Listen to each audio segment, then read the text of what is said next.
Welcome to the deep dive. We're here to unpack complex topics, sift through a ton of sources, and really give you the vital insights, kind of like a shortcut to being genuinely well informed. Today, Nice. we're jumping into something fascinating, something that's probably going to, well, challenge almost everything you might think you know about wealth. Ever find yourself scrolling social media or maybe watching one of those reality shows, and you see what looks like just immense wealth. You know, the super flashy cars, those huge sprawling mansions, designers, everything, private jets. And maybe you've wondered, is that what real affluence looks like? Or is there maybe something else, something much more subtle, hiding plain sight, maybe even right there in your own neighborhood? We are going deep today into The Millionaire Next Door, a chapter-wise guide to wealth. Yeah. Now, this guide, it's a fresh take built on the really foundational, you could even say revolutionary research by Thomas J. Stanley and William D. Danko, their original book back in '96. It set a standard, truly an enduring legacy. But what makes our deep dive today so relevant, so timely, is that this specific guide, it's updated for 2025.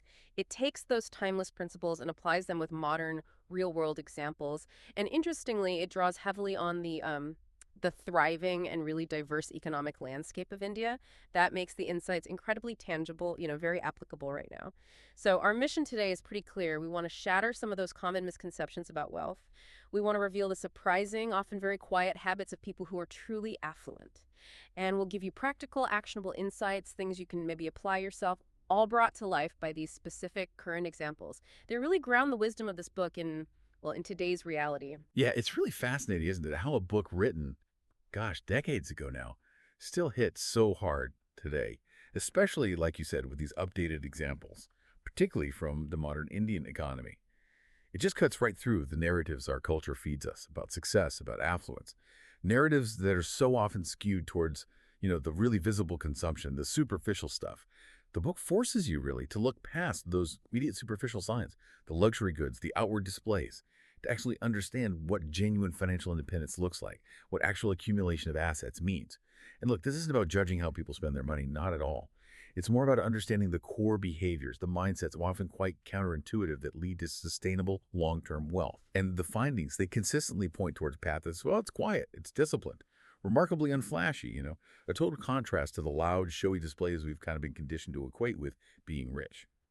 It suggests the real secret, maybe, is hiding in plain sight, embodied by people living, on the surface, pretty ordinary lives. That idea, the difference between visible wealth and hidden wealth, it's really compelling. It makes you totally rethink what you see every day, doesn't it?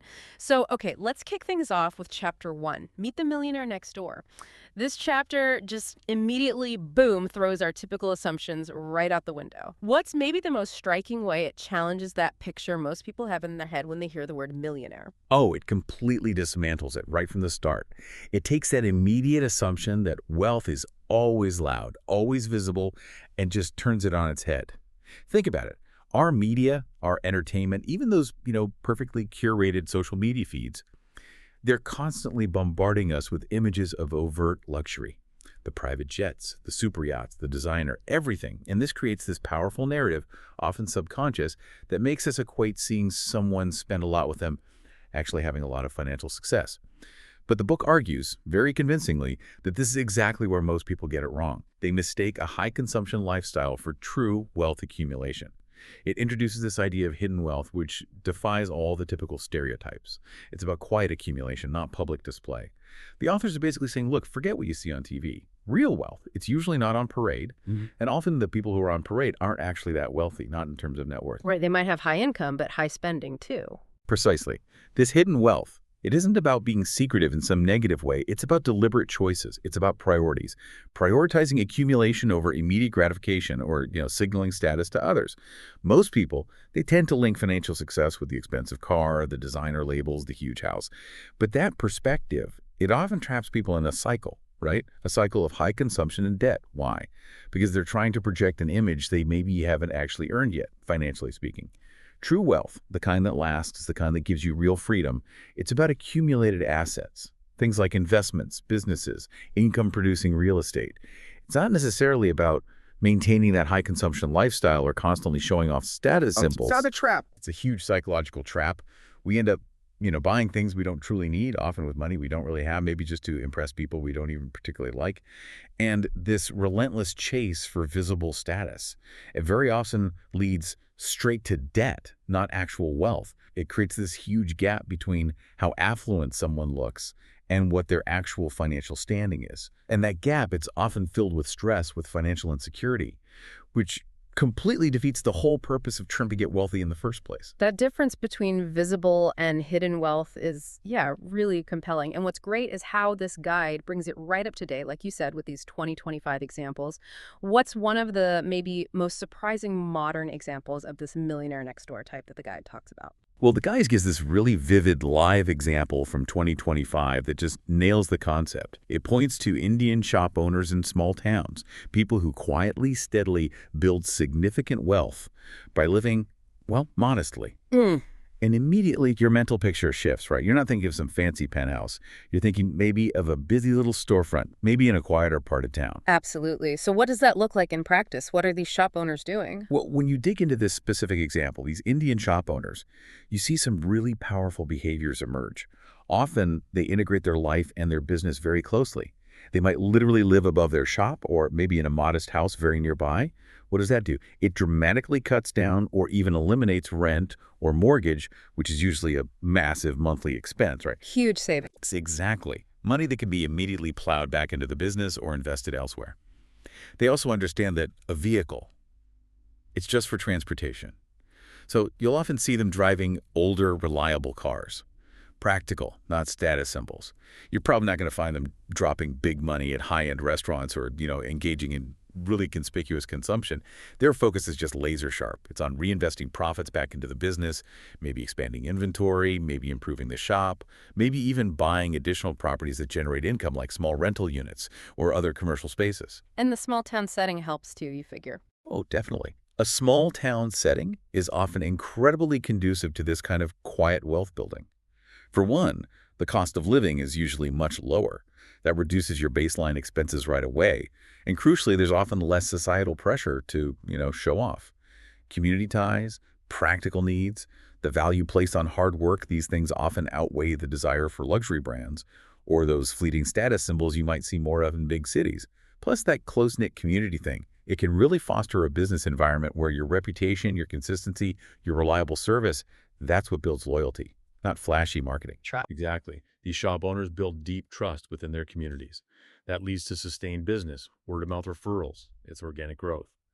So this example, it perfectly connects to that core idea, prioritizing savings and investment over immediate gratification. That's a fundamental principle of wealth building, and it works anywhere, regardless of geography or culture. It's that deliberate choice. Funnel resources into appreciating assets, not depreciating consumer goods. And it raises a really important question for all of us, doesn't it? What does modest living actually mean today in our diverse global world? How does it show up differently across cultures, especially in cultures with strong traditions of thrift or entrepreneurship or community investment? The answer usually isn't about deprivation. It's about a deliberate, values-driven choice to build a secure future, not just project a temporary image. That whole discussion on hidden wealth, yeah, it really makes you look at things differently. But okay, how do these hidden millionaires actually do it? How do they achieve that accumulation? Which brings us perfectly to chapter 2. And this chapter title, they felt it was so important they named it 3 times. Frugal, Frugal, Frugal. That repetition alone tells you something, right? This is core. It's not just about saving a bit here and there. It's about being deeply intentional with every single pound, dollar, rupee, whatever it is. Oh, absolutely. Foundational is exactly the right word. Not just for building wealth, but for keeping it too.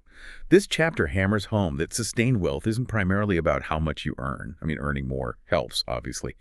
But fundamentally, it's about how much you keep.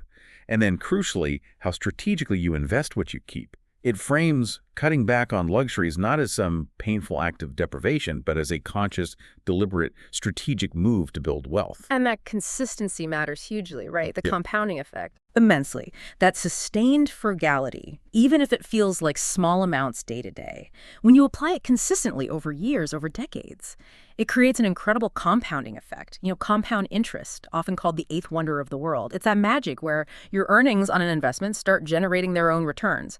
So you save, say, $100 $100, it earns 5%, now you have 105%. Next year, you earn 5% not just on the original $100, but on the full 105%.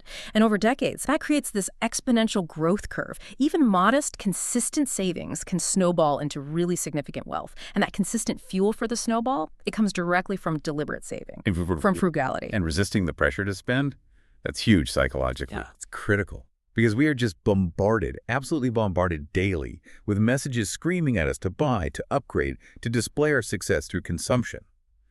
The frugal millionaire makes a conscious choice to opt out of that relentless race. They choose internal financial security over external validation. And again, it's not about being cheap in that negative sense or sacrificing genuine quality of life. It's about being incredibly disciplined, resourceful, and future-focused. It's about understanding deep down that every dollar saved and invested today is a dollar that's working for your future, potentially growing exponentially. Instead of being spent on an impulse buy that loses value immediately or only gives you that fleeting bit of satisfaction, it's a fundamental shift in priorities. You know, the authors even dug up a really interesting historical angle on this. They point to the 1970s oil crisis, a time that basically pushed families to save more, almost out of sheer necessity. It's a fascinating reminder that sometimes those big external pressures can, ironically, end up reinforcing really good financial habits, can't they? That's a really keen observation and a powerful historical parallel, absolutely. Economic shocks, like that 70s oil crisis or maybe even more recent downturns, they often act as these powerful catalysts. They shine a harsh spotlight on how important financial resilience and, well, conservative spending really are. When gas prices shot up, when there were energy shortages, maybe supply chain issues, families were quite literally forced to rethink their discretionary spending. They had to conserve energy, drive less, make more careful choices about what they bought. Not necessarily because they all suddenly became master wealth strategists overnight, right? But because their immediate economic reality demanded it. Survival mode, almost. In a way, yeah. And this historical lesson, it just underlines these enduring principles of financial prudence. They stay relevant no matter what the specific economic conditions are. It shows that times of scarcity or uncertainty can, maybe inadvertently, teach us incredibly valuable lessons about managing resources, about the benefits of a leaner, more intentional way of living. The core principle is that financial health often needs a certain amount of self-imposed discipline. Whether that discipline comes from necessity, like in the 70s, or from a deliberate long-term strategy for building wealth. It's about learning to make smart choices, even when society or advertising is pushing you the other way. And bringing that principle right into today, the guide gives a really vivid 2025 example. It talks about Indian families skipping brand name clothes specifically to invest in education. Now, this isn't just about saving 50 quid on a pair of jeans, is it? This is about a really profound reallocation of resources towards a very specific, potentially incredibly high return asset. Exactly right. That is such an insightful and honestly inspiring example. It goes way beyond just cutting costs. It's about strategically prioritizing human capital over material stuff. Human capital. Basically, it's the sum total of your skills, your knowledge, your abilities, your experience. Investing in education or continuous learning, developing new skills, even investing in your health, these are all ways you build your human capital. And unlike, say, a fancy car or a designer handbag that starts losing value the second you buy it, these assets, education, skills, they tend to appreciate over your lifetime. They directly increase your earning potential, your adaptability, your long-term security. That makes so much sense, investing in yourself. Absolutely. The power of investing in education, whether it's for yourself or for your kids, you really can't overstate it. It's a strategic investment. Future earning potential, critical thinking skills, long-term economic mobility. It pays dividends for years. Just compare it, right? Think about the short-term satisfaction of buying that brand name item. It's fleeting. The item depreciates fast, maybe goes out of style. Now compare that to the long-term, often exponential returns from a quality education or acquiring a valuable new skill. Increased income potential, sure, but also greater career options, better problem-solving skills, a broader understanding of the world. So this choice, the one highlighted in the guide, it's not about poverty. It's not about being unable to afford nice things. It's a deliberate, conscious decision to allocate limited resources towards value-generating assets. Assets that offer far greater, far more enduring returns than consumer goods ever could. And this brings up another interesting question, doesn't it? How do different cultures define and prioritize investments beyond just stocks and bonds? What can we learn from that for our own financial planning? Many cultures, like the one highlighted here, seem to have this intuitive understanding that intellectual capital, skill-based capital, that often provides a more profound and lasting return than just fleeting material wealth. It's a really strategic long-game play. Okay, Moving on to Chapter 3, Time, Energy, and Money. This adds a really interesting layer to wealth building, doesn't it? It shifts the focus to how millionaires use their other resources, beyond just financial capital. It's about smart effort, essentially, not just working hard, but working hard on the right things with intense focus. Precisely. That's exactly it. This chapter really drives home that wealth creation isn't solely about stacking up financial capital. It's critically, maybe even more importantly, about this strategic deployment of your personal capital, your time and your energy. It's about identifying those high-return activities, the things that genuinely move the needle towards your goals, and committing to them with, like you said, unwavering focus, while consciously minimizing the low-return stuff. The distractions, the time wasters. Exactly. Every hour you spend on a low-return activity, maybe it's excessive passive leisure, unproductive scrolling through social media, or tasks that honestly could be delegated, that's an hour you didn't spend on a high-return one. That's the core of opportunity cost, isn't it? The value of the next best thing you gave up. Millionaires seem to understand this concept intimately, almost instinctively. They're disciplined about protecting their time and energy. They channel it towards their core businesses, or maybe meticulous investment research, or continuous skill development, or strategic networking, things that directly contribute to their financial goals. This is such a hallmark of self-made success, that ability to defer immediate gratification, choosing instead to invest time and energy for long-term gains. It's about consciously deciding how and where to spend their most precious, non-renewable resources. They're not just busy, they're productively busy, always optimizing for growth. The guide connects this idea back to past work habits, too. It specifically mentions how, back in the 1980s, small business owners really thrived through remarkable discipline. It suggests, this is a pretty timeless principle, doesn't it, that certain core behaviors just consistently lead to success, regardless of the decade. It absolutely does suggest that. The rise of entrepreneurship in the 80s. It perfectly underscored that direct link between focused effort, personal discipline, and significant financial growth. That was a period when many people saw opportunities blossoming outside the traditional corporate structure. They chose to build their own ventures, often from the ground up, maybe with very little starting capital. They didn't have the massive resources of big corporations or all the tech tools we just take for granted today. So their success, it hinged almost entirely on their ability to strategically allocate their own time and energy. Sweat equity. Tons of it. It often meant working exceptionally long hours, making real personal sacrifices, and just relentlessly focusing on growing their business. That period really exemplified how individual initiative, when you channel it effectively and with a high degree of self-discipline, could let you bypass those traditional corporate ladders and build substantial self-generated wealth. It vividly showed that resourcefulness, sheer hard work, and having a clear, unwavering vision could be far more powerful drivers of wealth accumulation than just starting with a big pot of money. It's a timeless lesson in focused dedication. And for a 2025 example, the guide mentions Indian freelancers prioritizing online gigs over idle time. That feels like such a modern, incredibly accessible take on the exact same principle. It really shows how digital opportunities are transforming wealth creation for everyone. It's an excellent, truly contemporary example. It reflects this massive global shift that's just continuing to redefine what work even means. It highlights the immense power of the gig economy, of digital platforms, in empowering individuals, empowering them to monetize their skills efficiently, often from anywhere in the world, right? As long as you have an internet connection. Think about the stark contrast. Passive leisure, genuinely idle time, maybe spent just scrolling endlessly or consuming content without purpose versus actively generating income through online platforms.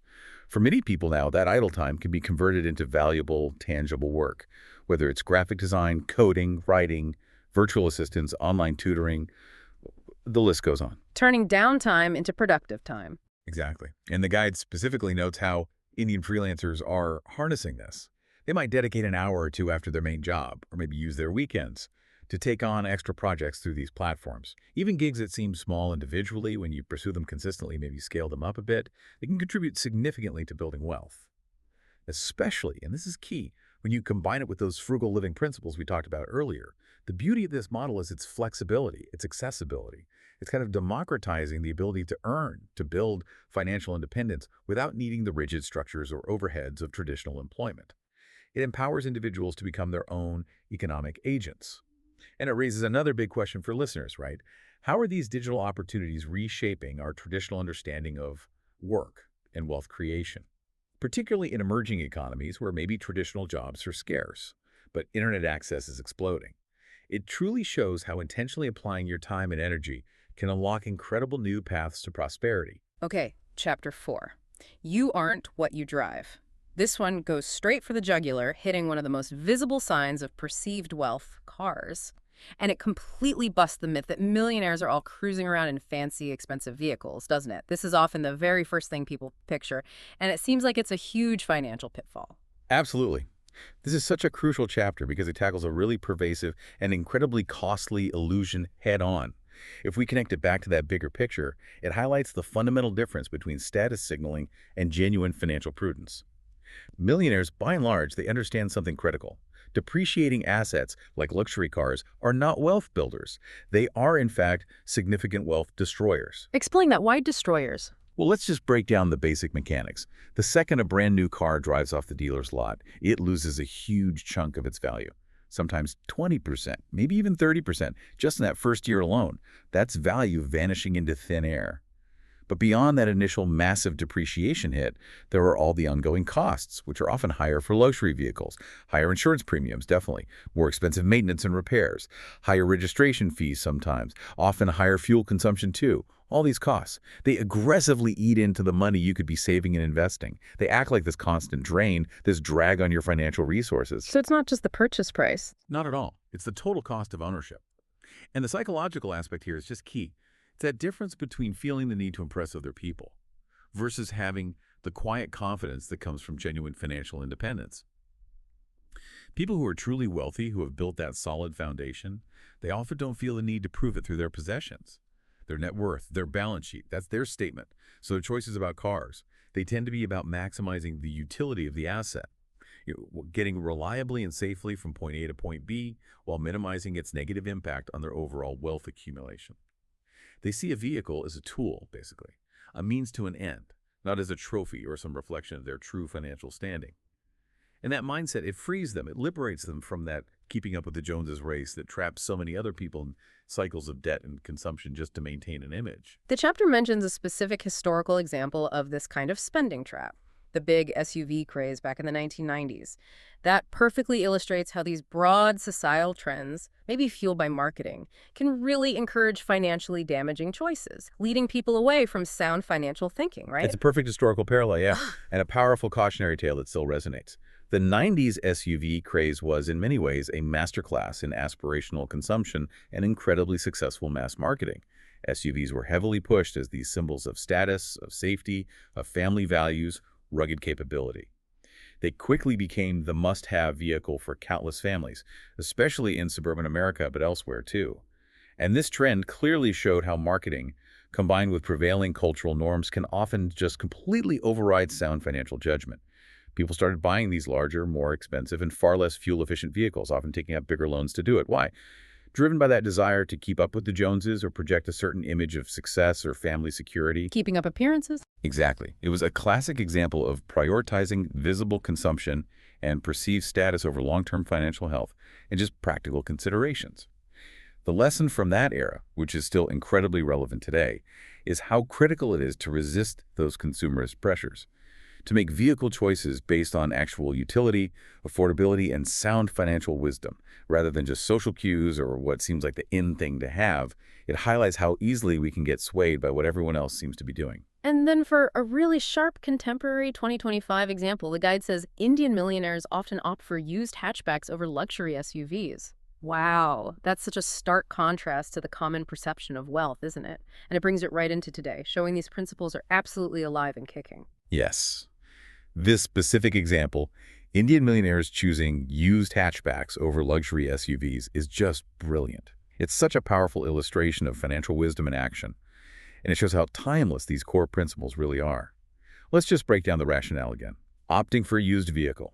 That immediately lets you sidestep the steepest part of that new car depreciation curve we talked about. Yeah. Remember, a brand new car can lose 10–20% of its value almost instantly, and maybe another 15–25% in the first year. By buying used, maybe a couple of years old, these millionaires are essentially letting someone else absorb that huge initial loss. Smart. Makes sense. And why hatchbacks specifically? Well, hatchbacks generally tick a lot of practical boxes. They're typically more fuel efficient than big SUVs. They usually have lower insurance costs, maintenance tends to be less expensive, And often, they're just more practical for navigating crowded city streets or tight parking in smaller towns compared to a large, unwieldy luxury SUV. They're practical, they're agile, they serve the primary function transportation without all the unnecessary financial burden and baggage. And think about the capital this choice frees up. We're talking potentially tens, maybe even hundreds of thousands of dollars over a few years when you factor in the lower purchase price, lower interest on any loan, lower insurance, lower maintenance. All that money can then be strategically deployed into things that appreciate in value, into their businesses, into income-generating real estate, into diversified investments. It's a very deliberate decision. Funnel resources into wealth creation, not wealth consumption. And this raises that crucial question again, maybe even more pointedly. In a world that's increasingly driven by social media, by visual representation, where external validation seems almost paramount sometimes, How do these true wealth builders consistently resist that immense pressure? The pressure to keep up with the Joneses? How do they prioritize their quiet financial independence and long-term security instead? It really speaks to a deep sense of self-security, doesn't it? A conviction in their own path frees them from needing that external validation through possessions. Moving into Chapter 5, Economic Outpatient Care. Okay, this delves into something a bit more sensitive, but incredibly important. How wealth flows between generations, specifically from parents to adult children. And it serves as a pretty stark warning against over-supporting adult kids, doesn't it? It really challenges that common, often very well-intentioned parental instinct to just provide endlessly. oh, this is a critical insight. Yeah. And yes, sensitive precisely because it pushes back against those deeply ingrained family instincts.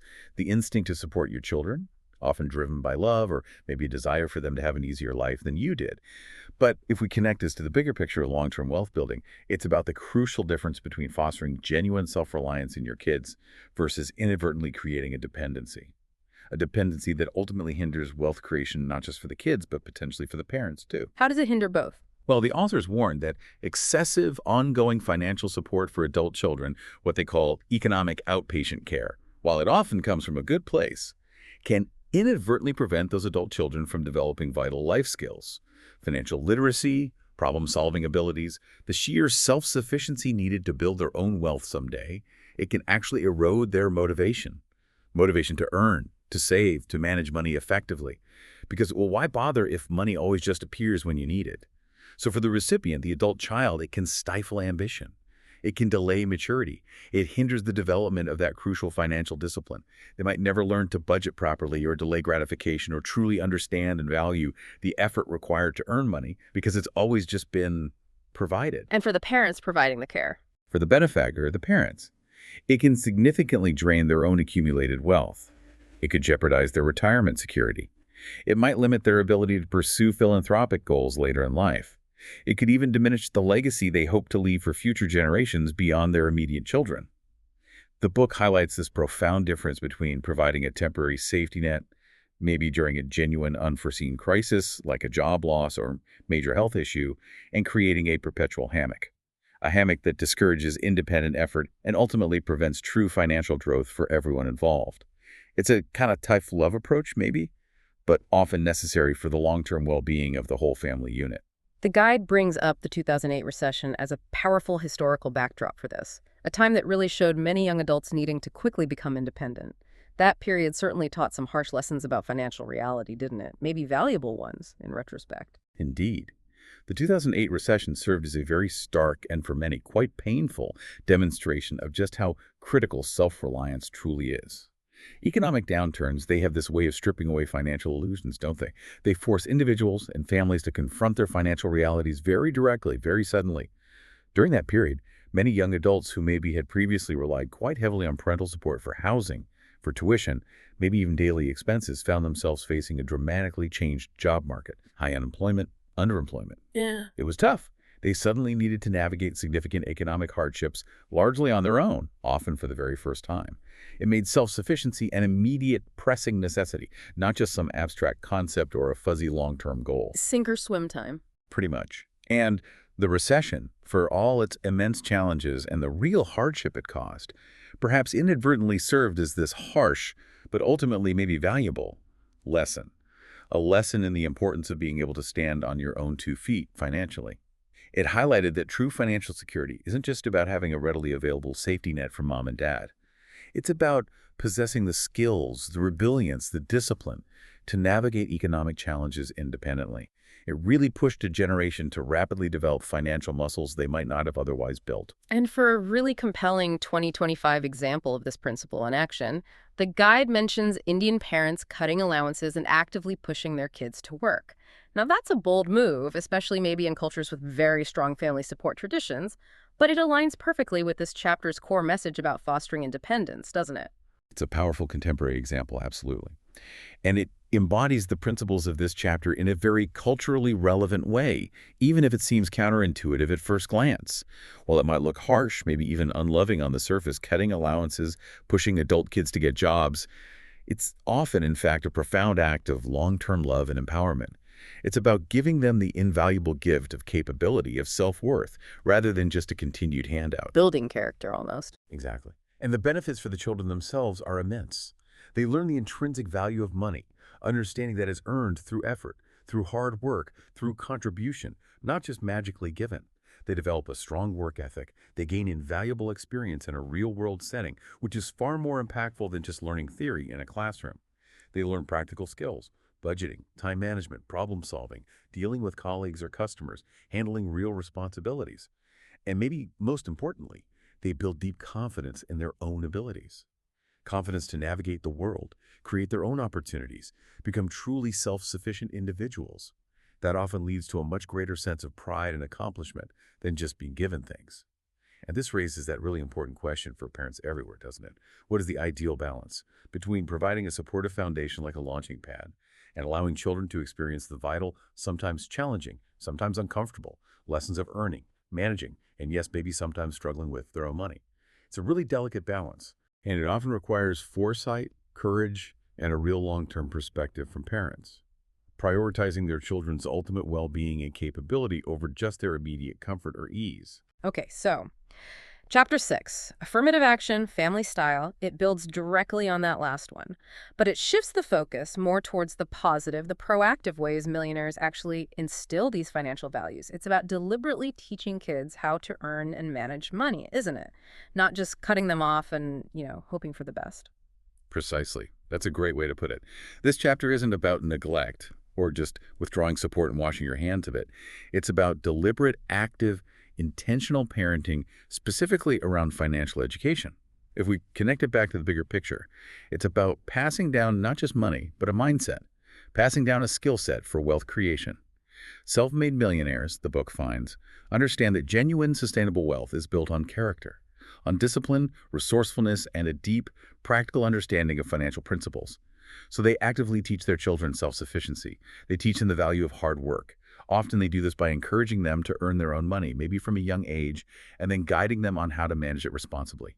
Budgeting, saving, maybe even basic investing. Learning by doing. Exactly. And this approach, it contrasts so sharply with just providing lavish handouts. Those handouts can inadvertently create that sense of entitlement, that disconnect between effort and reward. Instead, it's about modeling good financial behavior yourself. It's about creating tangible opportunities for children to learn hands-on. Maybe it's regular chores with earned compensation. Maybe it's encouraging part-time jobs when they're old enough. Maybe it's having open, honest discussions about the family budget, about saving goals, about investment strategies. All of this lays an incredibly strong foundation for their future financial success. It fosters that deep sense of responsibility, capability, and a profound appreciation for the actual journey of creating wealth. It helps them understand that money is a tool to be managed, not just an entitlement to be spent. The guide mentions the 1950s as a historical context for this, highlighting how families back then often emphasized hard work. This really suggests there's a timeless principle here, doesn't it? About character building, about personal responsibility that sort of transcends specific eras or cultural shifts. That's a really insightful point. The 1950s are often looked back on, sometimes maybe nostalgically, for certain cultural values. And one undeniable aspect, generally speaking, from that era was a strong societal emphasis on diligence, on personal contribution, on earning your keep. Within the family unit, within the community, children were frequently expected to contribute. maybe through household chores, maybe getting summer jobs in the neighborhood, maybe helping out with a family business if there was one. And this wasn't always just about economic necessity, though sometimes it was. It also deeply instilled a practical understanding of work ethic. It showed them that direct link between putting in effort and getting a reward. It taught them the satisfaction, the dignity of earning something through their own labor. A different world, maybe. Perhaps. And contrasting that with some more recent trends, where maybe convenience and instant gratification can sometimes seem overemphasized, it really highlights the enduring importance of those foundational values. This historical context gives us a valuable lens, right? A way to view these enduring principles that contribute not just to building wealth, but also to developing resilient, capable, responsible individuals. It's about teaching children, through example and through actual experience, that true success, true financial independence, it's earned. It's not just given or inherited. And for a really powerful 2025 example that brings this principle right into the modern world, the guide points to Indian millionaires encouraging their kids to start small businesses. Wow. This isn't just about earning pocket money anymore. This is about actively igniting an entrepreneurial spirit, equipping them with serious real-world skills. Oh, this is an absolutely fantastic and incredibly forward-thinking example. It's a real testament to passing on the true spirit of wealth creation, not just the results. Encouraging children to start small businesses, even seemingly simple ones, like maybe selling homemade crafts online, or offering pet sitting services in the neighborhood, maybe building basic websites for local shops, or even managing small social media accounts for people. The value this provides goes far, far beyond just earning a bit of cash. It throws them right into this real-world crucible of learning. They learn critical problem-solving skills because they will inevitably encounter challenges, hit roadblocks, and have to figure out solutions on their own. No one's just fixing it for them. Builds resilience. Huge resilience. They develop sales skills, negotiation skills, as they learn how to communicate the value of what they're offering, how to interact with customers. They learn about budgeting, managing their probably meager at first profits, understanding input costs versus revenue, the importance of maybe reinvesting some of it back into their little venture, and maybe most importantly, it cultivates that resilience, that adaptability, because they learn from the inevitable failures, the things that don't work, and they have to pivot their strategies. This kind of hands-on experiential learning, it's just far more impactful than any theoretical lesson about money they might get in the classroom. It demystifies the whole world of business. It builds genuine confidence. It gives them a tangible sense of control over their own financial destiny, instilling a proactive rather than reactive approach to money and opportunity. And it raises another great question for parents listening. Beyond the traditional allowances and chores, what are some practical, creative ways you can encourage that genuine entrepreneurial spirit, that deep financial literacy in your children from a young age? How can we truly prepare them for what's likely to be an increasingly dynamic, self-driven economic future? Okay, Chapter 7, Find Your Niche. Now we're shifting gears a bit, away from personal habits and family dynamics, more towards actual business strategy. And this chapter highlights something really interesting, how millionaires don't necessarily need to invent the next big thing, launch the next groundbreaking tech unicorn. Instead, they often excel at spotting market opportunities in everyday, sometimes even overlooked businesses. It's about seeing that unfulfilled need, isn't it? That specific gap in the market that others are missing. Absolutely. This chapter is all about acute observation, about listening really closely to what the market wants or needs but doesn't have. It's about entrepreneurial foresight. If we connect this to the bigger picture, it really emphasizes that significant wealth often comes not from those huge revolutionary inventions, although those are obviously impactful when they happen, but from expertly, consistently, meticulously serving an underserved need, even in areas that might seem, mundane or unexciting on the surface. Millionaires, as the authors found again and again, are often incredibly skilled at identifying these specific gaps, these unfulfilled demands on the market, often in traditional industries, maybe less glamorous sectors, the kinds of businesses others might dismiss as too basic or maybe not scalable enough. And then what do? They meticulously tailor their services or their products to fill those specific niches effectively. They become the indispensable go-to solution for a particular problem or a particular demographic. Being the best at one specific thing. Exactly. And the advantages of focusing on a niche market like that are substantial. For one, there's often significantly less competition. That makes it easier to become the recognized expert in that space, to build a strong reputation. Your marketing efforts can be far more targeted and efficient because you're speaking directly to the specific needs, the specific pain points of a well-defined audience. That usually leads to higher conversion rates, stronger customer loyalty. It really validates that powerful idea. Simple ideas, when they're executed with precision, with focus, with a deep understanding of what the customer actually needs, can indeed lead to big profits. It's about achieving mastery in a specific domain, rather than trying to be a generalist spread thin across a crowded field. It proves you don't necessarily need to be some disruptive innovator to build substantial wealth. You just need to be exceptionally good at meeting an existing unmet demand. The guide even uses the 1990s tech boom as an example here, noting that even then it often rewarded niche players, which might seem a bit counterintuitive, right, given it was a period of such broad, explosive innovation. But it really shows that even in rapidly expanding sectors, specialization, that focus, can still be incredibly key. That's a crucial distinction and a really powerful lesson from recent economic theory. While, yes, the 90s tech boom certainly created massive wealth for some broad players, think Microsoft, maybe early Amazon companies aiming to dominate vast markets. It also vividly demonstrated that those who focused intensely on specific software components, or maybe specialized hardware solutions for a particular industry, or niche services tailored for a very specific user group, they often found tremendous sustainable success, sometimes even outpacing the broader players, maybe in terms of profit margins or operational efficiency. Can you give an example? Sure, think about companies that became the absolute experts in, say, enterprise resource planning, ERP software, but only for the automotive manufacturing sector. Or maybe companies that developed highly specialized networking equipment just for high-frequency trading firms. They didn't try to conquer the entire tech landscape. Instead, they carved out a highly profitable segment by deeply understanding and expertly serving the precise, often complex needs of their chosen niche. This proved the enduring power of specialization, even right in the middle of rapid general growth.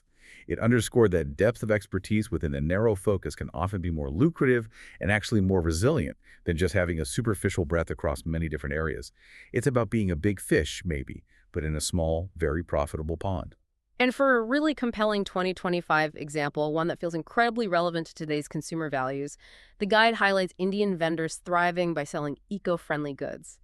This taps right into that growing global consciousness, doesn't it? About sustainability and responsible consumption. It's a perfect contemporary illustration of that find your niche principle in action today.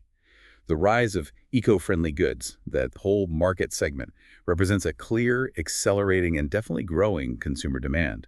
It's driven by increasing global environmental awareness, concerns about sustainability, and a strong desire among many consumers for more ethical consumption choices. So these Indian vendors, highlighted in the guide, they are successfully identifying and serving a niche that aligns perfectly with these evolving societal values. They're not just selling products. In a way, they're selling solutions that resonate deeply with a conscious consumer base, whether that's reusable alternatives to single-use plastics or maybe biodegradable packaging, or sustainably sourced materials for clothing or home goods, or products designed to reduce carbon footprints. Things people are actively looking for now. Exactly. Their success isn't about inventing a completely new market out of thin air. It's about seeing an existing, maybe previously underserved or poorly served, need that desire to consume more responsibly and providing high-quality, accessible solutions that address it effectively and ethically. It really highlights how market opportunities often emerge from these shifts. Shifts in consumer preferences, maybe technological advancements that enable new solutions, or pressing societal concerns like climate change. And this raises another important question, maybe for aspiring entrepreneurs listening, or even for existing businesses looking to adapt. How can we get better at honing our observation skills, our critical thinking? How can we spot these emerging needs, these shifts in values, and translate them into viable, impactful, and yes, profitable business opportunities? Especially in a world where values seem to be shifting so rapidly and consumers are increasingly, as I say, voting with their wallets. It's really about spotting those trends, those underlying needs that others might just be missing. Okay, finally, Chapter 8, Jobs. Millionaires versus heirs. This one really brings it all home, doesn't it? It directly compares the journeys, the outcomes of self-made millionaires with those who inherited their wealth. And the message seems crystal clear. Hard work, strategic career choices, sheer grit. That combination often beats just inheriting money, doesn't it? Absolutely. This chapter is incredibly empowering. It really speaks to the core of the American dream ideal, even though these principles are clearly universal. If we connect it to the bigger picture, it's a profound testament to meritocracy, to the enduring power of ambition, discipline, strategic career choices, proving more potent often than the mere accident of birth of inheriting wealth. The authors illustrate through their research that self-made individuals, often through unconventional career paths, maybe starting their own businesses, combined with relentless effort, frequently achieve not just greater financial success in terms of net worth, but crucially, also greater financial stability and resilience compared to those who simply inherit wealth. Why is that, do you think? More resilient. Well, this isn't to diminish inherited wealth at all. It can certainly provide a huge head start. But it's about highlighting the unique strengths, the specific muscles that get built by those who had to create it all themselves. Self-made individuals, they tend to possess this inherent unwavering drive. They often develop a deep, practical, street-smart understanding of market dynamics, superior problem-solving skills. Why? Because they had to cultivate these things to survive and thrive. They faced obstacles, they learned hard lessons from failures, they had to adapt constantly. They developed a strong sense of personal agency, of responsibility for their own outcomes. Now, contrast that with the potential pitfalls of inherited wealth, which, without the right guidance, without strong personal discipline instilled early on, can sometimes lead to, well, a lack of motivation. Maybe poor financial management skills simply because they never had to truly earn or budget or save diligently. Sometimes even a diminished understanding of the true value of money, of the immense effort required to create it, and just as importantly, to sustain it. The book highlights this recurring pattern. Those who truly build their own wealth often become better stewards of it in the long run. They understand its value more deeply. So this chapter really underscores the vital importance of that intrinsic drive, that entrepreneurial spirit, those strategically chosen career paths in the journey to creating sustainable long-term wealth. It's really about building a foundation of financial wisdom and resilience through lived, often challenging experience. The guide notes that the 2000s, that decade, actually saw more entrepreneurs than heirs succeeding financially. That was a period of pretty significant economic transformation, lots of innovation globally, so that trend kind of makes intuitive sense, doesn't it? That observation from the 2000s is very telling, yes. And it really reinforces the book's core argument about earned success. That decade, with the whole dot-com boom and then the bust, followed by the housing boom and then that bust, it was a period of intense economic volatility, rapid, sometimes brutal change. And in those kinds of dynamic, often unpredictable environments, what becomes paramount for success? Agility, innovation, a willingness to take calculated risks, an inherent ability to adapt quickly. That period really highlighted the inherent resilience and often the greater adaptability of entrepreneurial ventures compared to many inherited wealth structures. Those structures can sometimes be more static, maybe burdened by legacy systems, maybe constrained by established family expectations or traditions. Less nimble. It's exactly. Less nimble. Self-made entrepreneurs, who were often accustomed to navigating uncertainty, to building things from scratch, they were frequently better positioned to seize the emerging opportunities that came out of all that chaos. And they could pivot their strategies much more quickly when market conditions changed dramatically, which they did multiple times. They didn't have the luxury usually of just relying on past successes or existing infrastructure. They had to constantly innovate just to stay afloat, let alone thrive. So it really underscored that continuous effort, having a keen eye for emerging trends and possessing that relentless ability to execute on new ideas. Those were the keys to thriving in a constantly evolving economy. And often, that allowed them to outpace those who might have started with a significant financial head start, but perhaps lacked that intrinsic drive, that flexibility, that crucial adaptability. It was a real test of grit and ingenuity that decade. And for a really compelling 2025 example, bringing that self-made principle right into the modern economic landscape, the guide states that Indian first-generation business owners often outpace inherited firms. That feels like a powerful, contemporary validation of the very heart of this whole Millionaire Next Door philosophy. It's an incredibly powerful and highly relevant example, absolutely. It brings the principle right into the dynamic global economy of today. And when you analyze why this might be happening, first-generation entrepreneurs often possess this unique cocktail of advantages. There's usually a profound hunger for success, right? Often born out of necessity or deep ambition, maybe a very clear vision for improving their lives, maybe their families' lives, and often their communities too. They typically have this direct, unvarnished understanding of what the market actually needs because they've been right there on the ground, identifying gaps, experiencing customer pain points firsthand, building solutions iteratively from scratch. They also tend to exhibit a greater willingness to take calculated risks, to innovate, to pivot strategies quickly, often because they're not burdened by legacy systems or entrenched reputations or maybe complex family dynamics and expectations that can sometimes constrain the decision-making in inherited firms. They're agile. They're often unencumbered by tradition, free to try new things. While the inherited firms might struggle. They can, sometimes. Inherited firms, while they absolutely benefit from established capital, maybe strong brand recognition, often a pre-existing customer base, they can sometimes struggle to maintain that original entrepreneurial spirit of the founder. Subsequent generations might lack the same level of hunger, perhaps. Maybe they don't have that same direct market insight that came from building it initially. Maybe there's a reluctance to disrupt established practices that seem to be working okay, even if the market is changing around them.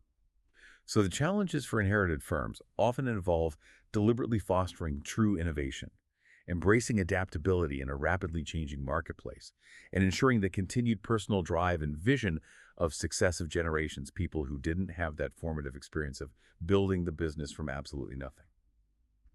And this raises one last important question for us all, perhaps. What specific qualities, what choices, what underlying motivations do these self-made individuals consistently demonstrate? The ones that allow them to build and sustain wealth often more effectively, more resiliently, than even those who start with a significant inheritance. It speaks so profoundly, doesn't it, to the power of earned success and the character, the skills, the wisdom that journey builds. So after all that, what does this really mean for us, for you, our listener? Our deep dive today into the Millionaire Next Door, a chapter-wise guide to wealth, it really has shifted the perspective on wealth, hasn't it? I mean, it's been quite an eye-opener, challenging so many of those common stories, those narratives we're constantly fed about what it means to be truly affluent. The core message that really comes through from this timeless work, especially updated with these compelling 2025 examples from India, seems incredibly clear.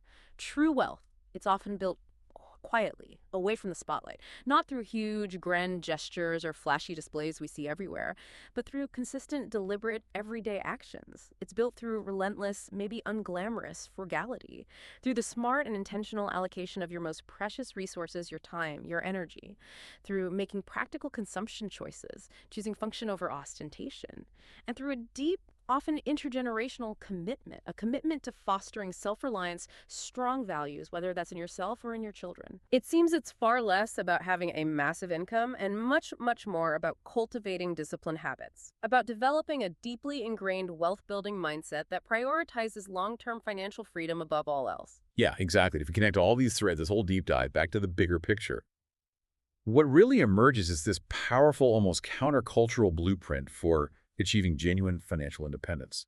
It's about fundamentally understanding that wealth isn't really a destination you arrive at through some grand gesture or winning the lottery or just inheriting a fortune, although, those things happen for a few. But for most people, sustainable wealth, it's a culmination of disciplined, intentional, everyday decisions. Decisions made consistently over a long period of time, often operating completely beneath the radar of public perception. It emphasizes those recurring themes we've hit on again and again. Discipline. Intentionality in basically every aspect of life, from spending to saving to using your time, prioritizing long-term value over short-term vanity, and adopting a truly long-term view of your financial well-being. It's really about building this fortress of financial security, brick by quiet brick, through thousands of small, consistent, wise choices. And this, I think, raises a really important final question. A question for you, our listener, to maybe sit with, to deeply consider. If the millionaire next door isn't who you thought they were, if they're quietly building serious wealth through habits you might have previously overlooked, or maybe even dismissed as too simple, too boring, then what everyday habit or what underlying assumption about money that you hold might you need to challenge or adjust, starting right now? What small change could you make to quietly begin building your own substantial financial future? Maybe it's just reconsidering one recurring discretionary expense that doesn't bring lasting value. Maybe it's consciously reallocating just a small portion of your free time towards developing a new skill. Maybe it's even having a courageous, honest conversation with your family about financial goals and independence. Just think about it.